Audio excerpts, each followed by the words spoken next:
Hey, Veach.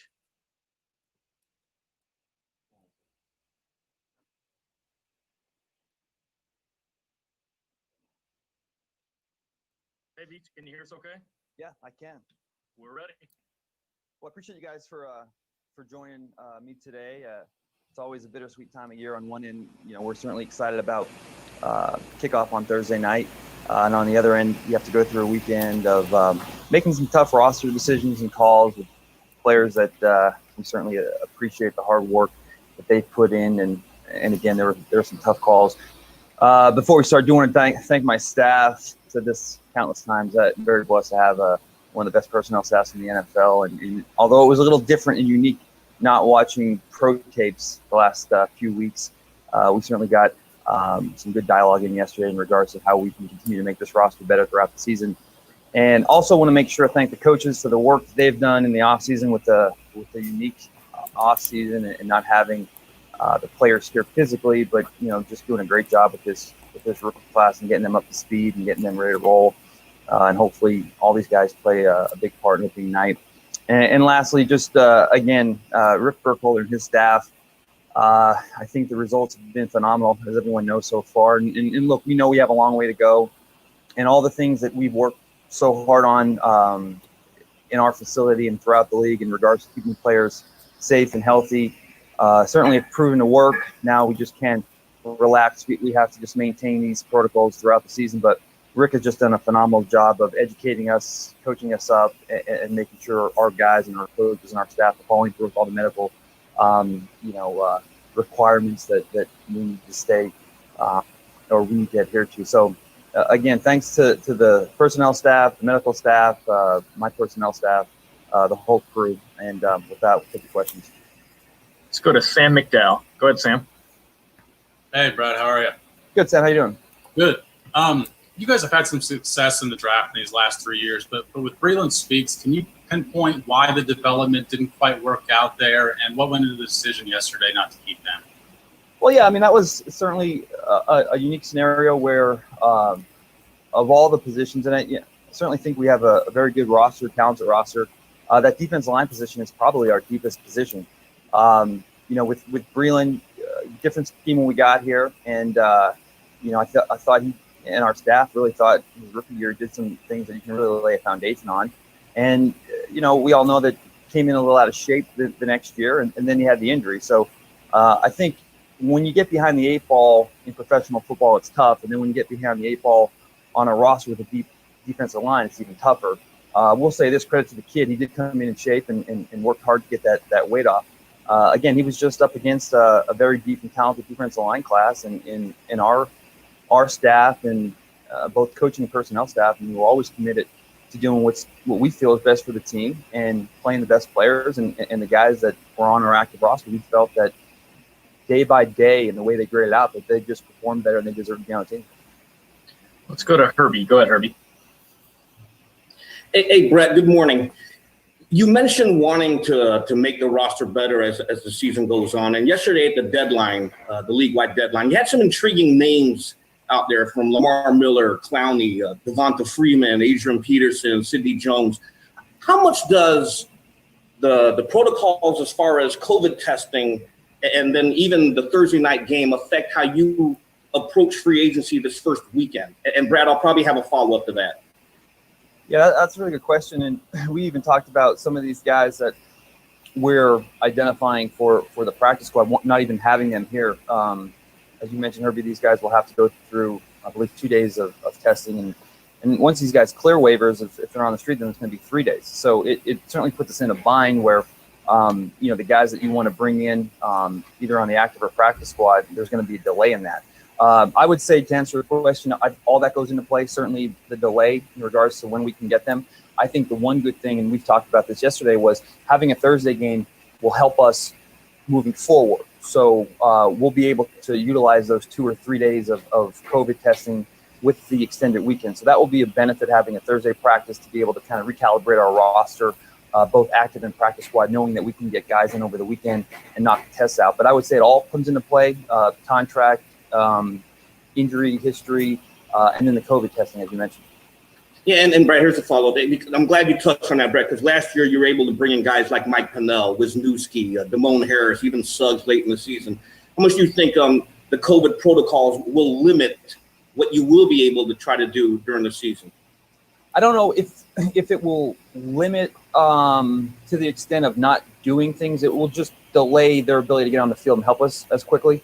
I think that's the big thing. I think when there's a need, unless the need or the injury or the scenario that you encounter is only a 1 week or 2 week injury. I mean, when you talk about some of the moves we made, I mean, we had, like, on the offensive line, we had guys that, like, Rankin missed the season. We had guys like, Okafor missed the season. So you're still going to have to make those moves. Unfortunately, for us and for really all teams, there's going to be a delay in regards to how quickly those guys can get acclimated and get on the field. Go to Adam Teicher. Go ahead, Adam. Hey, Brad, how are you today? Good, Adam. How you doing? Hey, one question about Breland Speaks and one on another subject. First on Speaks, he came in, as you mentioned, he played a different position. And last year he missed all year because of the injury. And then this year with the shortened camp and no preseason games, was there any thought among you or your staff that maybe you didn't give him a fair chance? And Brad, I'll have one more thing to follow up. Well, I think that, to your question, Adam, guys certainly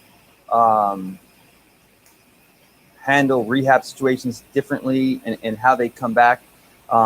Everyone kind of progresses at different rates. And listen, without having any medical documentation in front of me, I would say that bigger people, offensive linemen, defensive linemen, are probably a little bit slower to come back in regards to skill players, running backs, receivers, safeties, what have you.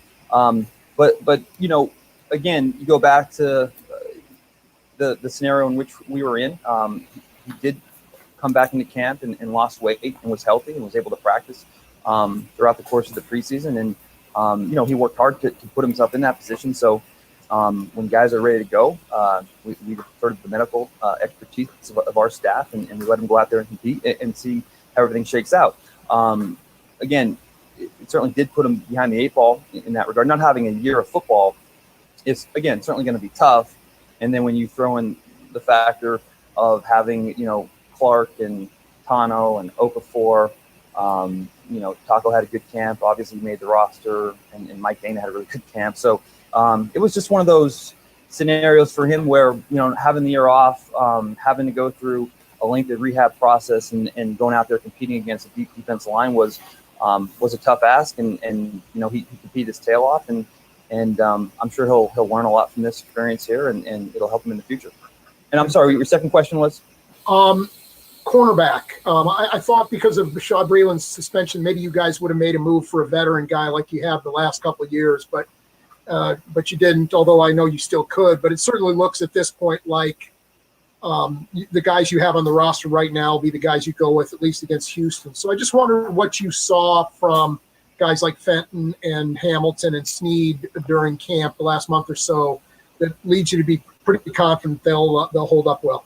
Yeah, well, we were certainly encouraged by the way these guys played. And Adam, most of you guys have seen these guys kind of grow and develop. And I would say to your question that we obviously always keep open dialogue and we're always looking to improve our roster. And that was probably something on our mind early on in camp. And as camp progressed and these guys really start to make some big movements in regards to their development, we became encouraged. Now, with Bashaud Breeland being out 4 weeks, we're all aware there could be some growing pains and some lumps along the way.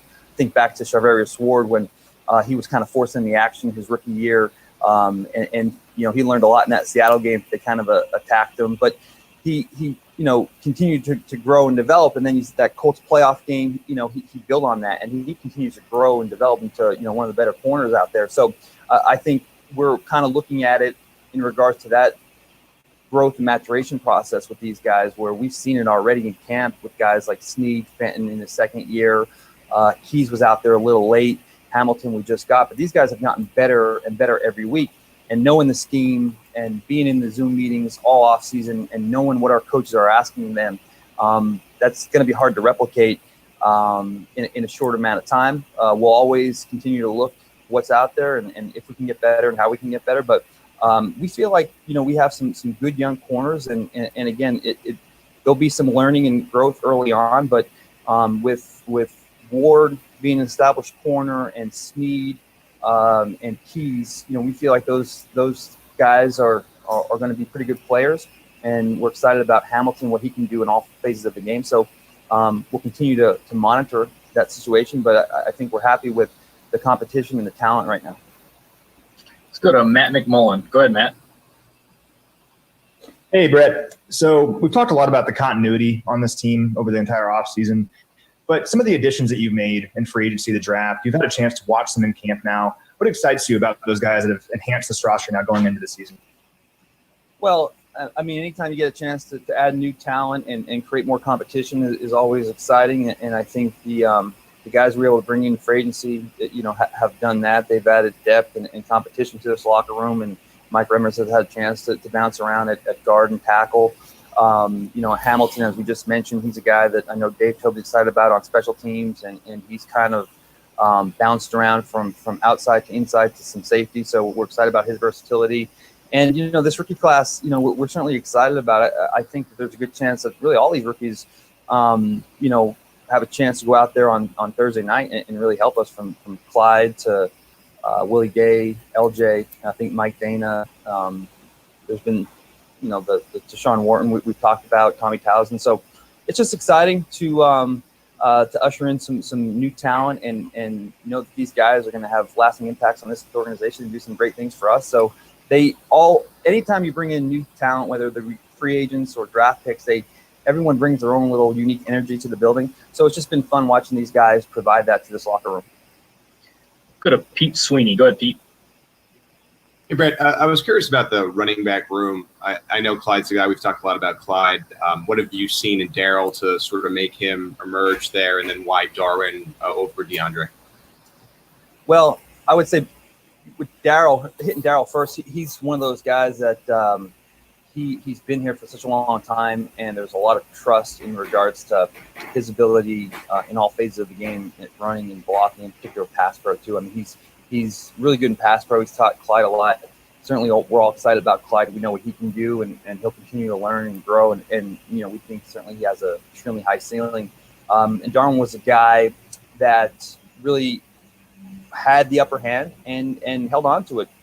Having been here a year, having gone through a Super Bowl run with us, being a contributor on special teams, he got some stiff competition from DeAndre, but he was able to answer the call and hold on to that position. That was a close battle, but give Darwin a lot of credit for coming into work every day and staying focused on the task at hand. Hopefully, as the waiver wire comes out here at some point, we'd like to potentially get DeAndre back if we can and get him in the mix here because we think he's a good player. But again, a lot of the credit goes to Darwin and his ability to kind of just come in every day and not get distracted and hold on to that job.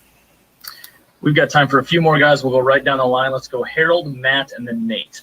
Go ahead, Harold. Hey, Brett. Harold. I just want to talk about the undrafted free agents you got. You mentioned Breland, but give some credit to Deshaun Wharton here. How the process of finding him, I'm sure, being a UDFA, but then how impressed were you over the course of the camp that he got progressed to the point where you feel very comfortable with him on a 53-man roster, and also the other Mizzou guy, Yasir Durant, on offensive line, just the local guys and how you're confident on their abilities to 53-man roster. Yeah, and Wharton's been a great story. Going through the process here, he certainly jumped out for us as a staff at the East-West game. He had a chance to go down there and compete, and watching the drill work and watching him in the game, we certainly thought he was intriguing. And then when you go back and watch his college tape, it was a little bit choppy, and then you kind of do some more digging and homework, and you realize he was battling through a high ankle sprain and wasn't quite right the whole season. And fortunately for us, after the draft was over, we were able to sign him. And really the first day that we had players in the building just going out there and watching group work, he just kind of stood out. I mean, he was really twitchy, athletic, worked his tail off. So then the next question is, all right, well, wait till we put the pads on. And he kind of carried that over and was able to make plays. And then it was like, all right, well, let's see how he does against better competition. He's doing this against the threes, so let's put him up there versus the twos and the ones. And I mean, the kid just found a way to make plays and continue to get better and just answer the bell at each step. So whether it was from not being drafted to looking good in drill work, but not knowing how that was going to translate to with the pads on, to the running good and against the threes, but let's see how he does against the twos, the ones. I mean, he just kind of answered the bell and flashed at every step of the way. And credit to Brendan Daly for his excellent coaching job and continue to teach him and get more out of him. And he'll be another guy that the next question will be, okay, can he do it in a real game now against a team that is, schematically doing things to put these guys into, unfavorable positions. So, that'll be the next challenge. But again, knowing that this kid has been here for such a long time now, and he's worked hard, he's been very dedicated, pro on and off the field, and attacks every day. We're excited about him. And then, with Yasir Durant, I mean, he was a guy that, we were, again, very fortunate to get him as a free agent, and he's got some versatility in his game, can play tackle, can play guard. Still a long way to go with him in regards to, just knowing exactly the ins and outs of all the checks and different adjustments that our offensive line makes throughout the course of the game. But he's come a long way as well, and he continues to grow and develop. But like all these young guys, they're just going to have to continue to work because, we're going to put an emphasis on bringing new guys in at every phase and up the ante in regards to competition. But so far, these young guys have done a great job of working through what's been a really unique offseason and handling that adversity and responding and earning spots on a talented roster. Go to Matt Derrick. Go ahead, Matt. Hey, Brett, following up a bit on what Herbie asked about some of the changes with COVID-19 protocols, you're going to be able to have larger and more experienced practice squads. You're going to have the advantage of being able to bring up practice squad guy players on game day. I'm just curious about what you think about the new rules and how you might be able to use them to your advantage, especially when, having like a guy like Matt Moore on the practice squad maybe. Well, yeah, I mean, it's going to be a fluid situation, and hopefully one that everyone is kind of working through is, an outbreak. So hopefully we don't have that situation. But I think the flexibility to bring guys up for the game and then potentially bring them down, I think it's a really good thing for teams to not pin themselves in awkward situations with players and contracts and exposing them to waiver wires. So it'll be, I think a collective effort in regards to just utilizing all the modifications in place to our advantage, and it'll certainly be on a week-to-week basis. But, I think the flexibility of bringing guys up and then down for a certain amount of weeks is something that, we don't have to subject guys to waiver wires, and we know that we can put people in better positions in regards to if they need an additional week off and not have to try to, squeeze extra games out of guys. So that in regards to keeping veteran players on the roster, I think is a big deal too, where we have chances and opportunities for guys to continue to grow and develop and play them when we feel like they're mentally and physically ready. So I think it also helps, I think, from a long-term growth and maturation process there too. But I think it'll all be determined by the environment, both injury-related and pandemic potentially related. And, we'll certainly work and massage those rules the best we can and put our players in as best positions as possible. Let's go to Nate Taylor to close us out. Go ahead, Nate. Hey, Brad, wanted to ask you about the receiving group. Every year it's sort of a difficult task to get that number down to where you want it. Just what was the overall decisions, and obviously the return of Marcus Kemp to the roster? And then secondly, you're known as somebody who makes deals or tries to make deals kind of around this time.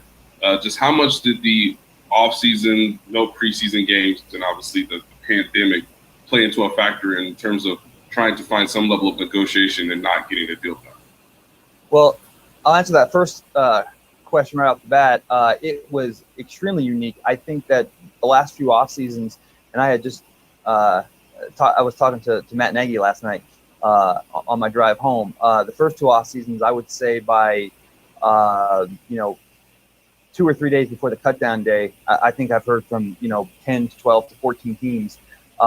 As of yesterday at the cutdown day, I heard from one team, and I think it's just the lack of tape. And even if you think a guy, not seeing him for a full calendar year, it's very tough. And, where is he at injury-wise? How's he playing? Did he regress? Did he improve? So it's hard when you haven't had these guys And there's still that aspect of still getting to know some of your young guys because you haven't had them for the OTAs or the rookie camps. And then again, just getting to a point where you feel confident in your roster and where you are, it's a big unknown to potentially make a deal or trade for someone that you haven't seen in over a year, or you're just basing it off of college tape. So I think the fact that I got only one call was surprising. But then when you look, as you mentioned, Nate, of the lack of trades deals, I think every team was going through that same type of scenario where the unknown is just with what we're going through, and then the testing and having to put guys into a 2 or 3 day hold was they were all big obstacles to overcome. As far as receivers, listen, it's a tough room. There was a lot of talk about potentially just keeping 5, going back and forth with some other positions. Everyone knows that Tyreek and Sammy and McCole and B-Rob are just legit players. And then Pringle, with the job he did last year, I think he kind of stood out on that 5th spot because he's a guy that continues to grow and gets better. But it always comes down to special teams. And I know you guys know that Dave talked about Marcus Kemp and the job that he did, and he was one of our better special teams performers before he got hurt. He came back. Credit to the kid. I mean, the kid worked his tail off. We signed the kid a week into the start of camp, not knowing what type of condition he was in and how he responded after all that rehab process. But he came back. He got acclimated very quickly. He showed that he did all the work on his own, and he was able to quickly get up to speed. And he's one of those guys that, we put a high priority on special teams, and we know how valuable that is. And he was a guy that certainly Dave was high on and has been high on. And we always talk about those tail end roster spots to get on this team and to fill out those depth level positions. You got to play on teams, and he's a guy that does that really well. Brett, we really appreciate your time. Thanks for joining us. Thank you, guys.